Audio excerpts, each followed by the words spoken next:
Scorpio season is known for intensity, depth, and transformation. It's the perfect time to dive into some shadow work, but instead of just giving you some journal prompts, I'm going to show you how you can use tarot safely to explore your shadow side and begin to transform.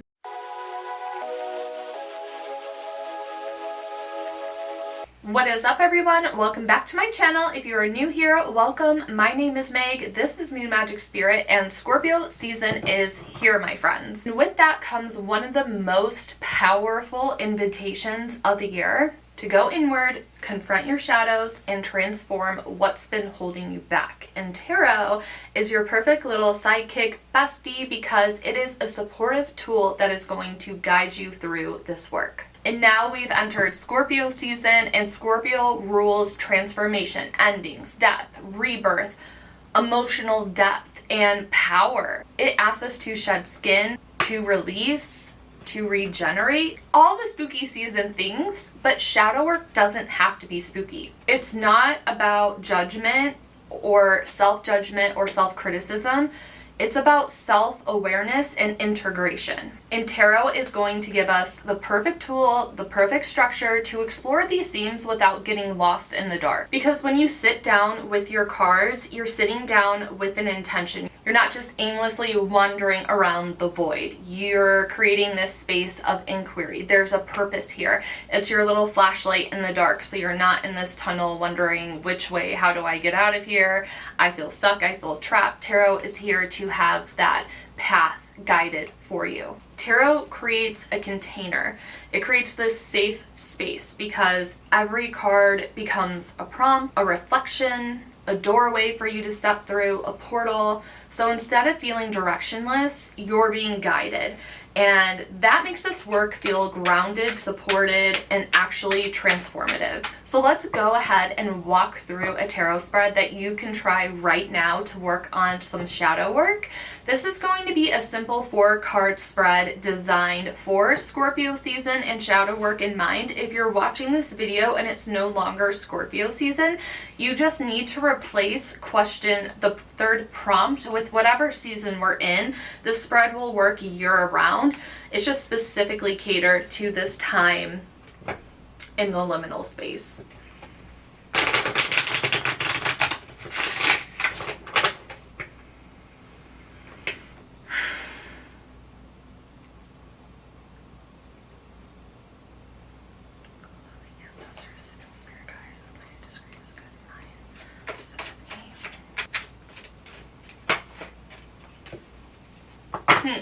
Well, as I was shuffling, because I'm going to pull alongside with you, so if you have your cards, feel free to grab them.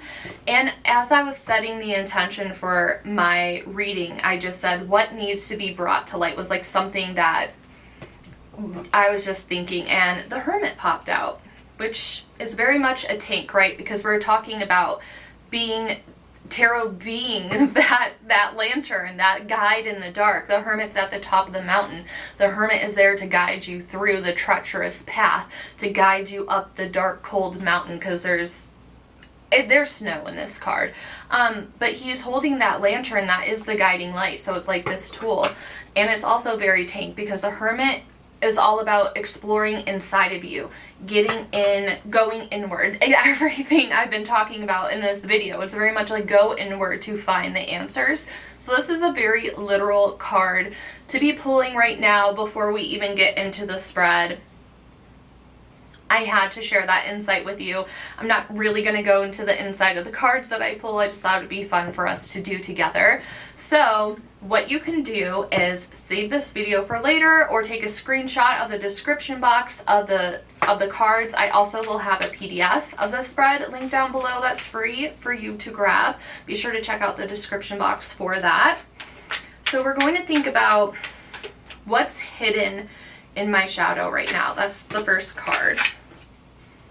And we have the reverse 6 of Cups. Where is this showing up in my life? Where is the shadow showing up in my life? I have the Ace of Pentacles. Alrighty. What is Scorpio season teaching me about this shadow, about the reverse 6 of Cups? So if you're not watching this during Scorpio season, insert whatever season we're in, or you can also say, what is this season or what is this month teaching me about this shadow? What is Scorpio season going to teach me about the reverse Six of Cups?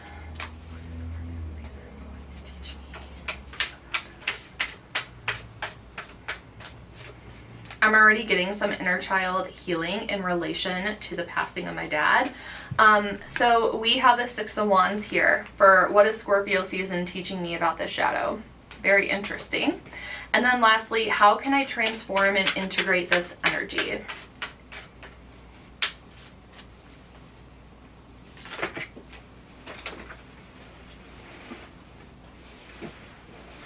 We have the Knight of Wands. Very interesting. I am an Aries. So what you're going to do is draw these cards, lay them out at home, sit with them for like a good while. Like just don't look them over and be like, okay, and then walk away from it. This is like about very intentional work. So sit with them for a while and write down your first impressions of the cards. So like spend like 5 to 10 minutes on this part of sitting with the cards, just taking them in, seeing what you notice, what you think the messages are, and just kind of like jot some things down for the moment. And if you're someone that's like, oh, I'm really confused about how, for example, the Six of Wands is teaching me about this shadow. Like, I don't understand this card. So what you can do is ask for a clarifier. So you can be like, can you clarify how the Six of Wands is teaching me about this? And we have the reverse moon. So like that's the clarifier. But you want to be careful with your clarifier cards because you don't want to keep pulling and pulling and pulling, because then it's going to get really confusing. So only pull a clarifier if you've been sitting for the card for a while and you truly feel stuck and feel like you need more information from your guides about what this means. Because sometimes the most powerful revelations come from the first layer of this. And what I like to do is sit my cards down, take a look at them. I'm a very visual learner, and I am also a lover of Pamela Coleman Smith and her artwork. So I really like to connect with the original artwork, and I like to look to see what's happening in my cards. So even if I were to flip the Six of Cups over and have it be right side up, are any of the cards interacting with each other? Are any of the cards interacting with each other? So as I'm looking at this, I can see that the Six of Wands and the Knight are coming together. They're facing each other. And that really makes sense with the props, because it's like, what is Scorpio season teaching me about this, and how can I transform and integrate it? So the energies are meeting together. They're all going away and they're all going towards the Knight. So it's like the energy is already shifting into the Knight, and the last card is coming head on to face this, to battle it in a sort of way, because it's a Knight card out to battle, and it's going to transform the energy here. And it's also really interesting because where is this showing up in my life? Like the shadow card, for example, prompt 1, we had the reverse Six of Cups, and then I pulled where is this showing up? It was the Ace of Pentacles. So it's like giving away from that. So it's like, what is this taking away from that? What are the colors in the background? Like we have some muted tones. Where are the bright colors coming from? What's the landscape look like? So when I'm looking at this, we can see the Six of Cups takes place in a village. The Ace of Pentacles is out in a field. The Six of Wands, we can't really see the landscape, but we can assume that it's like in the village, so it's going to be flat terrain again. And then the Knight of Wands is mostly flat with some mountains in the background. So like those hills in the background represent what you've already conquered and gone through, but now you're about to enter like some smooth sailing. So I also like to look at the cards and see, like, is it a straight line that goes across? Does it go up and down? Is it just completely not connected? So like those are some some bonus insights, considerations to take with your cards, with your tarot spreads. So as you're working through this spread, that was just one way to deepen your practice. Another way is to journal each response. So writing down those first impressions, those initial thoughts before you truly get into studying the cards. Write down what comes to mind, even if it feels incomplete, if it feels messy, if you feel like it doesn't relate to the card's energy. Write it down and get it out. And then what you want to do is take again, like those 10 minutes to really sit with the cards, analyze them, jot down your final notes, kind of take into consideration, what do I think these messages mean? Like what's standing out to me? What do I think the outcome of this is? And what you can do is later revisit the cards before you go to bed. So if you wrote this down in your journal before you're getting ready to go to bed, kind of like review the notes again and see if anything new kind of like pops up in your mind, because sometimes you can have further clarity taking a little bit of space from the reading. So just seeing if like anything new is popping up for you that you didn't think of before when you did the reading earlier in the day. And it's also so important to close your readings, to close your practice, but to do so with gratitude and to offer gratitude to your cards, to your guides, to your ancestors for supporting you through this work. So it's just like, okay, I got this reading, like thank you so much for your help, like thank you to your cards, thank you for providing me this tool, for this vessel to receive these messages, thank you to my spirit guides, to my ancestors, whoever you call upon in your readings. Thank you for being here and sitting with me during this reading. Like, I would appreciate your guidance as I continue this work. Just saying thank you and that you appreciate them, basically. And it's also so important to ground, and that's a really important aspect when you're doing any kind of shadow work, regardless if you're using tarot as a tool or not. So this can be as simple as deep breathing, doing a meditative practice, like a 5-minute meditation, yoga, just getting connected and embodied in yourself, taking a walk, taking a bath, going on a mindful walk where you're connecting with nature, noticing what's around you, paying attention to the smells, the sights, the colors, what's going on. So just like really being present in the moment, something that's purposeful and meaningful for you to connect to is a great practice of grounding when doing this heavier kind of work. Because shadow work just can bring up a lot for you.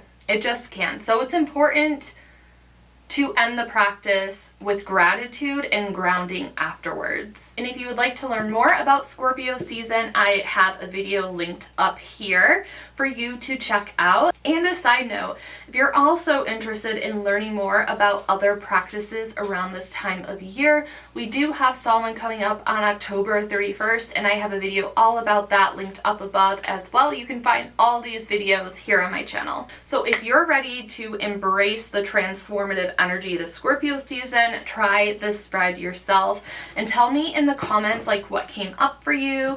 I would love to hear about your process while you try this out. And remember, the PDF is in the description box that has the spread in it. And if you're a fan of this work, be sure to check out my online community, my little baby Lens of Magic, where we do this kind of work each month together. That's also in the description box for you as well. If this was helpful, be sure to give it a thumbs up and subscribe so you don't miss out on other tarot practices and witchy content.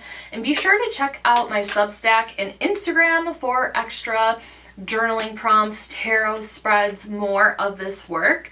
So happy Scorpio season, and may your shadows lead you to transformation. As always, thank you so much for your time and energy, and I will see you in the next one. Bye, everyone.